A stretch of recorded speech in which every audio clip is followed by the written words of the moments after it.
যেখানে বিস্তীর্ণ মাঠ জুড়ে সবুজের সমারোহ, সবুজ মাঠ আর পাখপাখালির কলকাকলিতে মুখরিত গোটা শালিখা উপজেলা। চিত্রা ফটকি নদীর পাশ দিয়ে বয়ে চলা কানুদার খাল। সম্প্রতি এই খালটি পরিষ্কার করায় নতুন করে প্রাণ ফিরে এসেছে। খালের স্বচ্ছ পানিতে রাজহাঁস দল বেঁধে মনের আনন্দে সাঁতার কাটছে।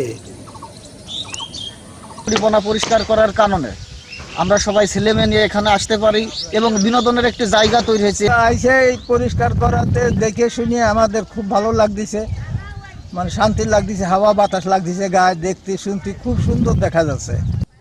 উপজেলার কোথাও বিনোদন কেন্দ্র না থাকায় বর্তমানে অনেকেই ইট পাথরের শহর ছেড়ে এসব মনোমুগ্ধকর প্রাকৃতিক সৌন্দর্য উপভোগ করতে মানুষ ছুটে আসছে খালপাড়ে।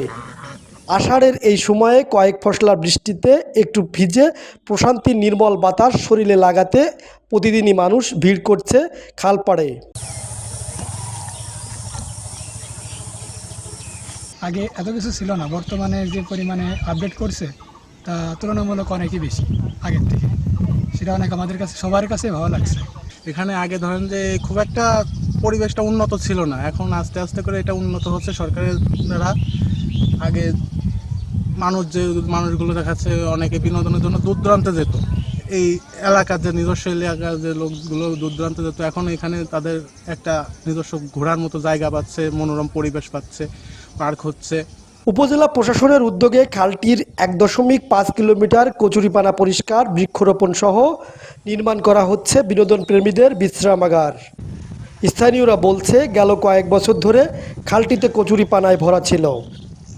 নদার খালের পাড়ে যে পার্কটা হচ্ছে, পার্কটা আসলে একটা সুন্দর পার্ক। এই পার্কটা যদি হয় তাহলে এই এলাকাবাসীর অনেক উন্নয়ন হবে।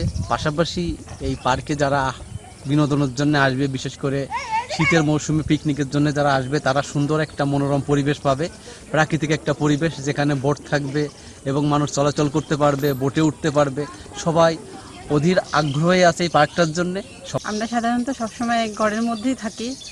বিকেলের দিক মানে বাচ্চাদের নিয়ে আসে একটু আনন্দ ফুর্তি করতে, মানে আমাদেরও ভাল লাগে, বাচ্চাদেরও মানে একটু আনন্দ উল্লাসে থাকতে পছন্দ করবে। বর্তমানে খালের স্বচ্ছ পানির বিভিন্ন কাজে ব্যবহার করছে স্থানীয়রা। উপজেলা কোথাও বিনোদন কেন্দ্র না থাকায় প্রতিদিনই শহর থেকে এখানে মানুষ ছুটে আসছে একটু প্রকৃতির ছোঁয়া পেতে।